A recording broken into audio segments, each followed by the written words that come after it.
If all the information out there about weight loss seems a little too confusing, then let's set things straight right now so you can lose weight and keep it off. Hey, it's Aaron from Foster Athletic and welcome to another video. In today's video, I want to show you 5 things, in fact, the only 5 things that you need to focus on if weight loss for a long period of time is your goal. So if you've struggled with weight loss, maybe you've lost a few kilos doing a 4-week challenge, 6-week challenge, and then you've gained it back, but you really want to lose weight and keep it off for good, like who doesn't want to do that? If that is your goal, these are going to be really helpful. Now, they're not complex, and that is on purpose. The more complex something is, the harder it is for you to follow it. We like to make things sound a lot more complex than they really need to be, and we chase a lot of objects and programs and diets and different things thinking that that's going to hold the key, when in fact, all it's doing is just confusing us more. We've got conflicting information going on and we've gone away from the fundamentals. So I want to introduce you to a concept I call the fundamental 5. If you hit these 5 things consistently every single day, you without a doubt will lose weight and keep it off for long term. I guarantee that. So let's rip straight into it, shall we? The first one is plan and scan. Now, one of the major things that we need to first do is become aware of what we're eating and drinking. So what we're putting into our mouth every single day, whether that is intentional or not, we need to be aware. And that's where the plan and scan comes in. So the way it works is what we recommend clients do is actually make a 24-hour plan. So the way that works is 24 hours ahead of time, you're going to spend 5-10 minutes planning out what you're going to eat.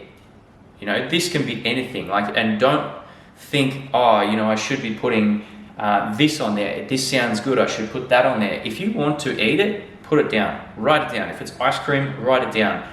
The major thing that we're trying to aim for here is acting intentionally rather than acting reactively. So, for example, if at the start of the day you've written down a whole bunch of things and you're going throughout the day and something comes up and all of a sudden you go, normally I would just go past the petrol station on the way home and eat this thing.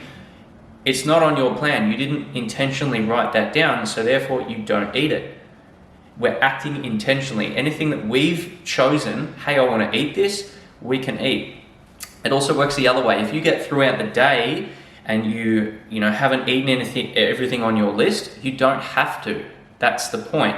You're choosing what you want to do. You're really taking the responsibility and taking on that choice and making the decisions that are best for you. And then at the end of the day, have a quick review of it. How did you go with it? Did I manage to eat everything on my list? Was it enough food? Did I give myself enough for the day, or did I feel really hungry throughout the day? Or the other way, did I maybe write down too much food? Do I really need to be eating that much food? The more you do this, it's going to really start to open your eyes and become more aware of what's really going on. And you're actually going to start making better decisions the more you do it, that are more in your best interest. Step number 2, or fundamental 5, number 2, is eat when hungry and stop when satisfied. Notice I said stop when satisfied, not stop when full. One of the big things here is we often eat to the point of feeling really stuffed and full and physically uncomfortable. A lot of people tend to struggle with things like bloating, feeling uncomfortable. They feel a bit sick after they've eaten certain meals or certain foods, and then they think that there's something fundamentally wrong with them, when 9 times out of 10, it actually has to do with the speed at which you're eating food. All right, so if we look at it, we want to listen to our body's true hunger signals. All right, so actually listening, am I hungry, or do I just want to, occupy myself by eating food? Am I hungry or am I bored? Am I hungry or am I sad? Am I hungry or am I just looking for something to do? That is where we want to make that distinction. So really listening to those hunger signals, and we all know what they are. When you're feeling physically fatigued, you might feel a little bit, your stomach's starting to growl. we're really feeling, okay, I need to eat something. We don't have a bias towards a particular food. We have just in general, I feel like I need to eat. Then when it comes time to eat, we want to slow things down. You know, we don't have to rush our food. In fact, when we do rush and when we're distracted and we're eating really fast, that's when we tend to overeat. And when that happens, that's when we get the things like the bloating. That's when we get things like upset stomach. You know, we may have discomfort, and a couple of hours later we're sitting there and our stomach's making all kinds of noises and it doesn't feel very good. That's because we've eaten way too quickly, and we've probably eaten more than we can handle. Our body's under stress now because it's trying to sort out all this food that you just shoved down really quickly. So what we want to do is slow things down. When we do slow things down, a funny thing happens. We get signals from our body saying, hey, I've had enough to eat, I don't need to eat anymore. And 9 times out of 10, when we stop at that point, that's when we've had enough. We feel content. All right, so that is eat when hungry and stop when satisfied. Number 3, now everyone's probably heard this before, drink 8 glasses of water a day, but realistically, how big is a glass? You know, a glass could be this big, a glass could be this big. What we encourage clients to do is start to work out how much water you're drinking on a daily basis, and then look to start increasing that amount. The more water that we take in every single day is going to allow us to feel more energized throughout the day. This also ties in with point number 2. Sometimes when we get those signals from our body, it's not necessarily that we're hungry. It could be that we're thirsty, that we need some water to make us feel a bit better, to make us feel like we're concentrating, to have more energy. So drinking more water is another major thing that is going to drastically improve how you're feeling, how much you're eating, and ultimately how much weight you can lose. Number 4, regular movement. Now, notice here I didn't say a specific type of movement, and this is because it really varies from individual to individual. You know, some people really love doing multiple sessions a day where they're going in and they're pushing themselves really hard. That's great. Other people don't necessarily like doing that, and therefore they're looking for something a bit more sustainable. So what you have to do is look at incorporating regular movement and something that you can sustain.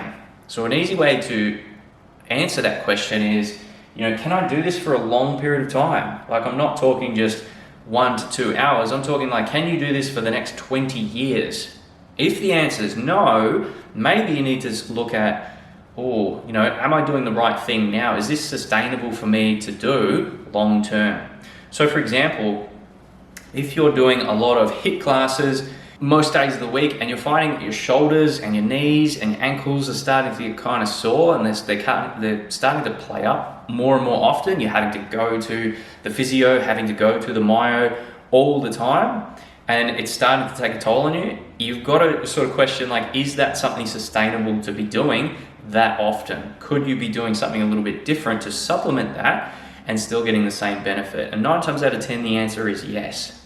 What I encourage a lot of my clients to do is look at the amount of steps that they're getting in and how can we increase that amount through incidental activity. You know, when you're throughout your day, if you're doing chores, say you're going to the shops, you might be going and buying groceries. Instead of parking really close to the door and driving around waiting for a car park further back where there's plenty of car parks and use that extra time, build up those extra steps. You'll be surprised at how effective that is if we start to build them up time and time again. And it doesn't have to be a huge jump. You don't have to be going from, you know, getting 3,000 steps a day to trying to get, you know, 10 to 12,000. You just want to be going in small increments. I would even suggest try and build it up at 500 steps a week. See if you can hit that every single day, and only go up if you can hit that consistently. There's no point trying to just raise the bar too much if we're not achieving that stepping stone and stepping point. The last one, now everyone's heard this before and we've kind of heard to death, you know, you need to be getting 8 hours of sleep per night. A lot of the times that's not necessarily practical. However, what is something that I would suggest you do is actually track your sleep for 2 weeks and assess it. There are a number of ways you can do that. If you own a watch such as a Fitbit, or a Garmin or something like that, these watches will have a sleep tracking system built into it. So what I would suggest doing is tracking it for 2 weeks and just taking a look at the data.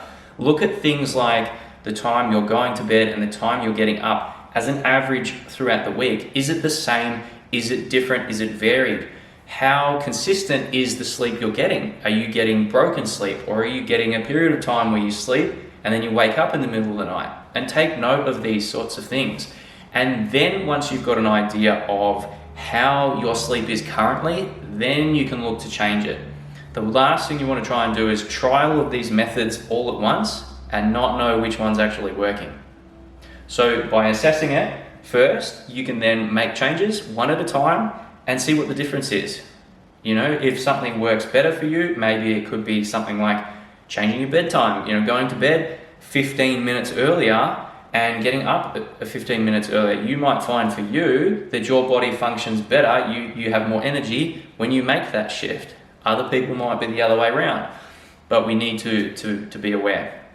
So that's it, guys. I didn't want to make this video's gone kind of long now, but I didn't want to make it too overwhelming. These are quite simple. Like I said in the beginning, we don't want things that are really, really complex, because if it's really complex, it means it's really hard to do. And the harder something is to do, the less likely we're going to try again and again to execute it. So that's it, guys. I hope this video was helpful. Do me a favor, if it was helpful, like the video as well as subscribe to the channel so that you stay up to date with more content that we're going to be releasing just like this. Guys, once again, thanks so much for watching, and I'll see you next time.